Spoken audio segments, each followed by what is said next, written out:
So by the time you see this video, PGA 2K25 Season 2 will be out, and they've added a bunch of stuff in there, and they've also just dropped patch notes. Now, PGA haven't been all that good with actually telling us what their patch have done so far, but today they've dropped a bunch, and they are quite extensive, so I'm really excited to get into this. Now, there's some random ranked gameplay that you're going to see in the background. If you see any awful shots, allow me. So right off the bat, they're adding a new challenges mode. So that introduces a new gameplay experience where players complete maps of challenges to earn rewards. Now, the maps that have been added for this challenge mode are Quail Hollow Club, obviously with the major coming up that's about to be played there, that's pretty cool, and the Charles Schwab Challenge, and that's not going to be live until the 21st of May. Now, something really cool that's being added is the player card. So if you're a fan of Call of Duty or anything like that, apparently Rocket League has something like this. You can have like calling cards of sorts. Now, from what I've seen in like the trailer, little snippets, it looks like you're going to be able to get ones for reaching certain ranks, you know, maybe some that you can buy in the store at some point.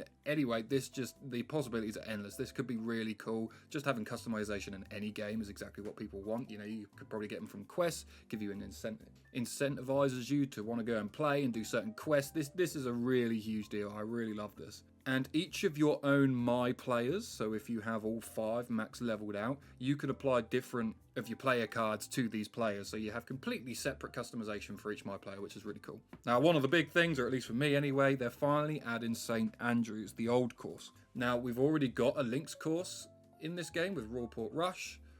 I think they've done a really good job at reflecting what playing on a links course is like, but I really hope that they nail it with St. Andrews as well. It'll be really interesting to see how it plays. Can't wait to jump into that.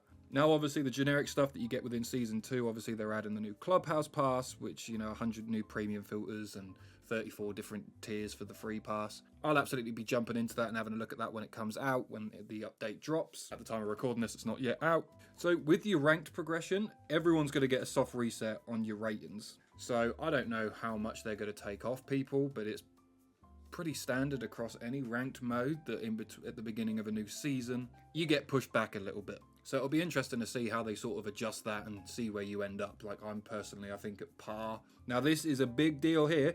All new unique items and buffed VC. Yes, you heard it, buffed VC. That's huge. I know we had the whole VC apocalypse when they released the full game. But ranked VC rewards is awful anyway. I think you get like 45. It'll be really cool to see what they're going to bump that up to now. I know a few mates that have been literally sitting on 39 VC and not being able to do anything, so that'll be cool. Update to the course list, so the courses you play on when you're doing ranked, that's huge. I'd really like to see some new ones in there. You might even see some gameplay of me playing at like Top of the Rock Club. I hate that one, I just do. It's boring, it's mostly par 3s, if not all par 3s. Yeah, I'm not about that. Get me on something else, please. And Season 2 will be set up for ranked tours, which is cool. Again, we're looking at buff VC rewards and, you know, unique items, they say, for the promotion rewards for ranked tours. That's going to be really cool. And the daily courses now differ per difficulty each day. Now, talking of St. Andrews being in the game, pop bunkers are here.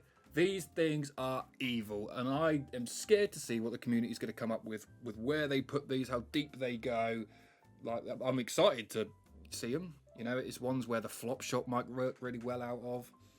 Or the pick, I should say, because you're in a bunker. It'll be really interesting to see how players adapt and maybe even adjust like their skill tree or the skills they have unlocked to their player. Now, the gameplay tune, and this is where it gets juicy. This is where we ordinarily wouldn't really hear anything, and when the patch came out, you sort of out there to figure it out for yourself. And so transition now has a greater impact on distance control for partial shots on Pro, Master, and Legend difficulties.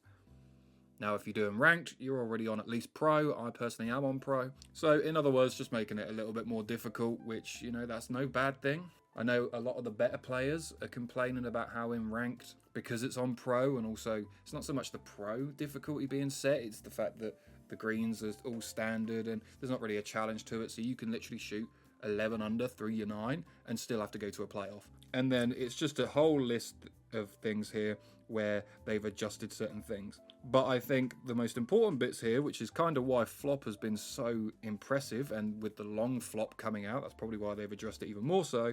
Chip and pitch shots performed with higher lofted clubs will now check up a bit more, so run out less. Now, if you hit a chip shot, they can run for miles, especially if you're playing on firmer greens, faster greens. So that is probably being adjusted just purely because the flop shot has been running king. And with the long flop coming out, They don't want that to be the only shot people are hitting. So the choked punch shot minimum partial distance lowered and shot type reworked to align with punch shot updates and to provide more versatility.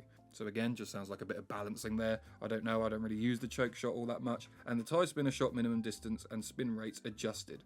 They say adjusted, we don't know if it's going to be a nerf or a buff, but I love the tie spinner shot. I just think it's so cool.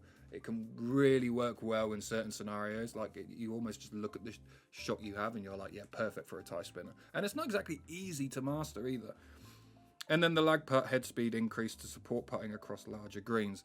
I feel like they've added in there. I never used the lag putt, right? So I feel like they've tried to make it a little bit better to give it some more situations, if that's correct English. So in general, just, you know, really good stuff there. I haven't really got much to complain about there. Now, fellow course designers, I say fellow, couldn't use the worst word, because my point is I don't do course designing. So any course designers out there, you're gonna have to let me know if any of this is good, bad, really cool. I mean, pot bunkers, having them, I love them, so I can speak in general. It's exciting to see them. But you know, your stuff like set where the bunker brushes default to be in standard or pot bunkers, course settings tab where it just shows you where it is. Set whether the bunker brush tool is placed in default bunkers. Yeah, see, all of this stuff, you're gonna have to, if you're a course designer, let me know in the comments down below, is this a good thing or not?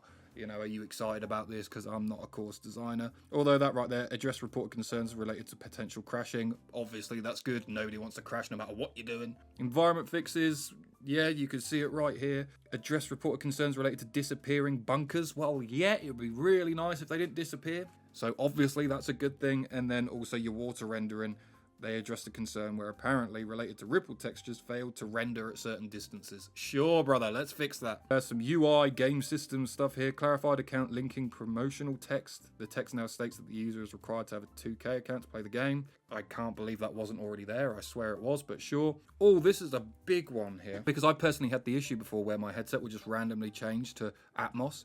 The game is echoey, so I have to go into my settings and change it. It's like a 30-second thing, but I still shouldn't have to do it. So that's cool that they've addressed that. I don't know what this one means. Address reported concerns related to soft lock when disconnecting internet during hold transitions.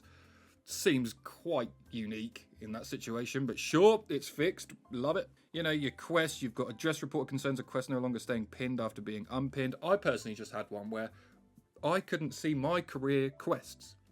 So I didn't know where I was with the GOAT status, where you can get the gold clubs. The only way I could get around that is completely resetting my career. And then magically it was back. So I don't know if that means that's going to be fixed, but I really hope it is. And then you can see a whole bunch of fixes here for your My Career. Again, quite unique scenarios, I imagine, like here, address reported concerns related to a potential crash upon completing the BMW Championship with Tiger Woods as a rival. Sure. Corrected commentary after a hole-in-one replay. Okay, again, that's quite vague in itself. Updated sim opponent skill values to generate more realistic score distributions. Yes, absolutely, love that. So overall, there's some really cool stuff there. I haven't gotten in everything in depth because I'm not going to sit here and read it and pretend like I know what I'm on about, because a lot of the stuff I don't. But you've been able to see them all on screen here anyway. I just want to know down in the comments, are you excited for this? Because I've seen people complain that the actual content itself doesn't seem that crazy. But I personally think it looks great. I'm pretty sure they had a new Scotty Cameron putter in there for rank 100. The long flop shot type, yes, I know you're going to have to pay for the premium Clubhouse Pass. I personally am going to do it, so it doesn't bother me. But that's some cool stuff in there. You've also got outfits, cosmetics, all this stuff. I just think it looks really good. I mean, we're also going to get an extra 2 levels worth of upgrading. So yeah, you can be able to, so we're currently at Sapphire, you're now going to be able to upgrade all the way through Ruby and Amethyst, I think that is. I'm not going to ask if I'm correct in my pronunciation there, boys. But you know, the Greenskeeper, he looks really cool. I'm not sure what's not to love there. In your free tiers, you get the Ruby Titleist T100 iron. Again, cool. You've got the Greenskeeper hard hat. I know that's part of the outfit, but that just looks baller. The featured archetype, that's obviously being the Greenskeeper, so we're going to see a lot of theme around that, which I think is cool, because obviously putting in the greens can be the hardest part for a lot of people. So in general, I just think it looks really cool. You're going to have to let me know down below in the comments, are you looking forward to it? I know obviously we're going to know a whole lot more when it actually launches tomorrow and we get in there and get our hands on it. I'm really looking forward to being able to do that. I think I heard it's 10 a.m. PT time. Now, if you're English like me, I'll let you go and work that out. I haven't even worked it out yet. But yeah, just keep an eye on the channel. Make sure you subscribe. Hit the like button. Again, comment down below. Are you looking forward to this? Course designers, let me know were those, you know, Were those changes a big deal? Like, are you looking forward to them? And then lastly, just thank you so much for the support I got on my last video. The first video I've done, 500 plus views. I got 2 new subscribers, 10 likes. That's a really good start for me. Way more than what I expected. So yeah, just thank you so much. And I will catch you in Season 2 gameplay, boys.